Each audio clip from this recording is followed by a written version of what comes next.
दोस्तों, स्वागत है आपका अपने ही YouTube channel be English champion में। आज हम आपके लिए एक बहुत ही स्पेशल स्टोरी लेकर आए हैं जिसका नाम है सोक्रेटिस, जो कि एक महान ग्रीक फिलोसोफर थे जिनको हिंदी में सुकरात कहा जाता था। तो शुरू करते हैं। Socrates was a great Greek philosopher who lived in Athens in the 5th century BC। Socrates was यानी थे, अ ग्रेट यानी एक महान, ग्रीक यानी ग्रीक के रहने वाले थे, फिलोसोफर यानी दार्शनिक, हु यानी जो, लिव्ड रहते थे, इन एथेंस एथेंस नगर में। ये ग्रीक का एक शहर का नाम है, एथेंस नगर। इन यानी में, द 5th यानी 5वीं, सेंचुरी का मतलब होता है शताब्दी, 100 साल को हम सेंचुरी कहते हैं। बीसी, और बीसी का मतलब होता है बिफोर क्रिस्ट यानी ईसा पूर्व। तो सोक्रेटिस एक महान ग्रीक फिलोसोफर थे जो 500 ईसा पूर्व एथेंस नगर में रहते थे। अब हम इस हु की बात कर लेते हैं। ये एक रिलेटिव प्रोनाउन है। His father Sophroniscus was a sculptor. His father यानी उनके पिता, सोफ्रोनिसस वॉज यानी थे, अ स्कल्प्टर यानी एक मूर्तिकार, उनके पिता सोफ्रोनिसस एक मूर्तिकार थे। Socrates followed his trade. Socrates followed यानी के अपनाया, सोक्रेटिस ने अपनाया। अब ये फॉलोड जो है ये वर्ब की सेकंड फॉर्म है, और वर्ब की सेकंड फॉर्म का यूज पास्ट इंडेफिनिट के टेंसेस में किया जाता है। यानी सोक्रेटिस ने फॉलोड अपनाया, हिज ट्रेड उनका व्यापार, जो उनका काम था यानी व्यवसाय था, तो सोक्रेटिस ने उनके व्यवसाय को अपनाया। कौन सा था? मूर्ति बनाने का। He had a deep love for learning. He यानी उसके, हैड यानी पास, हैड यानी पास था, यहाँ पर रखता था या पास था ये बोलेंगे। अ डीप लव का मतलब होता है अत्यधिक रुचि, यानी बहुत ज्यादा किसी भी चीज के प्रति जब प्रेम की भावना होती है तो हम उसको ये कह सकते हैं डीप लव, यानी अत्यधिक रुचि, फॉर यानी के लिए, और लर्निंग का मतलब होता है सीखना। तो उनके अंदर सीखने के लिए अत्यधिक रुचि थी। He said that knowledge was virtue. He said यानी वो कहते थे, दैट यानी कि, नॉलेज यानी ज्ञान, वॉज था, वर्च्यू यानी गुण, वो ये कहते थे कि ज्ञान गुण था। अब in his spare time he went to public places and took part in discussion with the people who came there. In his spare time, इसका मतलब है अपने फुर्सत के समय में। स्पेयर टाइम यानी खाली के समय में या फुर्सत के समय में। ही यानी वह, वेंट जाते थे, ये वेंट गो की सेकंड फॉर्म है और इसकी वजह से ये एक पास्ट टेंस है। टू पब्लिक प्लेसेस का मतलब होता है सार्वजनिक जगहों पर, तो अपने खाली के समय में वो सार्वजनिक जगहों पर जाते थे। एंड यानी और, टुक पार्ट का मतलब है हिस्सा लेते थे। इन डिस्कशन यानी विचार विमर्श में, यानी विचार विमर्श में हिस्सा लेते थे। विद यानी साथ, द पीपल लोगों के, हु यानी जो, केम आते थे, देयर वहां, और जो लोग वहां आते थे उनके साथ विचार विमर्श करने में हिस्सा लेते थे। यहां पर भी हु का यूज रिलेटिव प्रोनाउन के रूप में किया गया है। He put questions which made people think to find the answers. He यानी वह, पुट रखते थे, क्वेश्चंस यानी प्रश्न, विच जो, मेड का मतलब है कर देते थे या बना देते थे, पीपल यानी लोगों को, और थिंक का मतलब होता है सोचना। अर्थात हम इसको ऐसे पढ़ सकते हैं, वो ऐसे क्वेश्चन रखते थे जो लोगों को सोचने पर मजबूर कर देते थे। टू फाइंड यानी ढूंढने के लिए, द आंसर्स यानी उत्तर, वो ऐसे क्वेश्चंस लोगों के सामने रखते थे जो उनको आंसर ढूंढने के लिए सोचने पर मजबूर कर देते थे। He would again ask another question making them to think again. He यानी वह, और वुड अगेन यानी दोबारा, और आस्क यानी पूछा करते थे। वुड का यूज हम पास्ट हैबिट को दिखाने के लिए करते हैं। वुड आस्क यानी कि पूछा करते थे, अगेन यानी दोबारा, अनदर दूसरा, क्वेश्चन यानी प्रश्न, मेकिंग देम टू थिंक का मतलब है सोचने पर मजबूर करना, अगेन यानी दोबारा, और वो दोबारा ऐसा क्वेश्चन पूछते थे जिससे वो दोबारा से सोचने पर मजबूर हो जाते थे। It was the way Socrates taught his पपिल्स।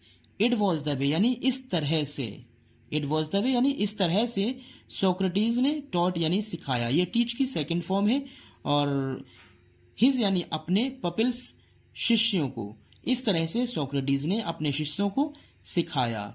He thought it to be the best way to reach them the truth. He यानी उन्होंने, थॉट यानी सोचा, ये थिंक की सेकंड फॉर्म है, फर्स्ट फॉर्म इसकी थिंक होती है।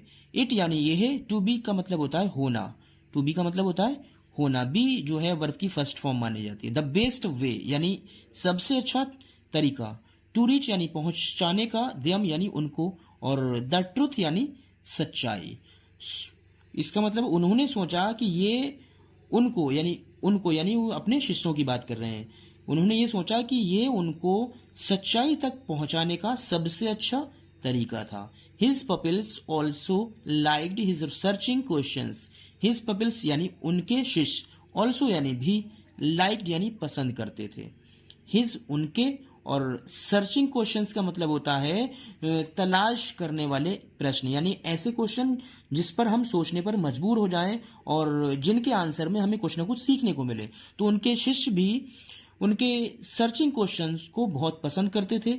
मोर and more people would gather around him to have a conversation with him.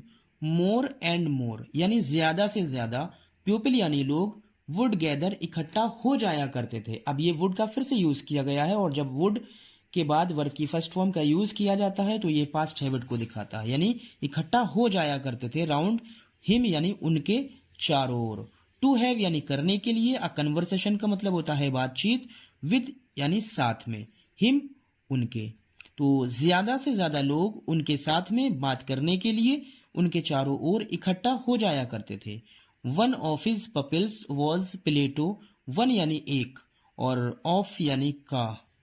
His पपिल्स उनके शिष्यों, यानी उनके जितने भी शिष्य थे उनमें से एक, वॉज यानी था, प्लेटो। तो उनके शिष्यों में से जो एक था वो प्लेटो था। He is now regarded as the greatest philosopher of Greece. He यानी उसको, इज यानी है, नाउ अब, रिगार्डेड का मतलब होता है माना जाता या समझा जाता है, एज यानी रूप में, द ग्रेटेस्ट सबसे महान, फिलोसोफर मीन्स होता है दार्शनिक, ऑफ यानी का, ग्रीस उस यानी जो उनका शिष्य था प्लेटो, तो उसे ग्रीस का एक सबसे महान फिलोसोफर समझा जाता है। But the government, the priest and the other people in authority did not like Socrates. But यानी लेकिन, द गवर्नमेंट सरकार को, द प्रीस्ट यानी पुजारियों को, एंड अदर पीपल और दूसरे लोग, इन अथॉरिटी जो सत्ता में थे, यानी सत्ताधारी और जो दूसरे लोग थे, डिड नॉट यानी नहीं, लाइक पसंद किया, सोक्रेटिस यानी सुकरात को। लेकिन सरकारी लोग, पुजारी लोग और दूसरे सत्ताधारी लोगों ने सोक्रेटिस को पसंद नहीं किया। डिड नॉट का यूज किया गया, ये भी पास्ट इंडेफिनिट का नेगेटिव सेंटेंस है। तो कुछ ऐसे लोग थे जो सरकार सत्ता में थे, तो उन्होंने सोक्रेटिस को पसंद नहीं किया। क्यों, देखिए आगे। They accused him of misleading the youths of Athens. They यानी उन्होंने, एक्यूज्ड का मतलब होता है इल्जाम लगाया, यानी दोष लगाया, हिम उस पर, ऑफ का, मिसलीडिंग पथ भ्रष्ट करना। तो मिसलीडिंग का मतलब होता है बहकाना या गलत रास्ते पर ले जाना। द यूथ्स यानी नौजवानों को, ऑफ एथेंस यानी एथेंस नगर के। तो जो सत्ताधारी लोग थे उन्होंने सोक्रेटिस पर, उस पर यानी सोक्रेटिस के ऊपर एथेंस नगर के नौजवानों को गलत रास्ते पर ले जाने का इल्जाम लगाया। He was tried, found guilty and sentenced to death. He was tried यानी उन पर मुकदमा चलाया गया। ये एक पैसिव वॉइस का सेंटेंस है। ही वॉज ट्राइड यानी उन पर मुकदमा चलाया गया। फाउंड गिल्टी अपराधी पाया गया। फाउंड यानी पाया गया, ये फाइंड की सेकंड फॉर्म है, और गिल्टी का मतलब होता है अपराधी। एंड मिस और सेंटेंस टू डेथ, इसका मतलब होता है मौत की सजा दे दी गई, यानी उन पर मुकदमा चलाया गया और उनको अपराधी पाया गया और उनको मौत की सजा दे दी। He was made to die by drinking a cup of hemlock, a very strong poison. He यानी उनको, वॉज यानी था, मेड टू डाई मरना था। कैसे, बाई यानी के द्वारा, ड्रिंकिंग पीकर, ड्रिंकिंग यानी पीकर, अ कप ऑफ हेमलॉक यानी हेमलॉक का एक कप हेमलॉक पीकर उनको मरना था। अब ये हेमलॉक क्या होता है, अ वेरी स्ट्रॉन्ग पॉइजन यानी एक बहुत ही तेज जहर होता है ये। He drank it fearlessly and died bravely. He यानी उन्होंने, ड्रैंक पी लिया, ये ड्रिंक की सेकंड फॉर्म है, ड्रैंक यानी पी लिया, इट इसको, फियरलेसली निडरता से यानी बिना डरे, एंड डाइड और मर गए, ब्रेवली यानी बहादुरी से, उन्होंने बिना डरे इसको पी लिया और बहादुरी से मर गए। Tears were in the eyes of his friends but he was smiling. Tears यानी आंसू, वर थे, इन द आईज आंखों में, ऑफ की, हिज फ्रेंड्स उनके दोस्तों की आंखों में आंसू थे, बट लेकिन, ही यानी वह, वॉज स्माइलिंग यानी मुस्कुरा रहे थे, उनके दोस्तों की आंखों में आंसू थे लेकिन वो मुस्कुरा रहे थे।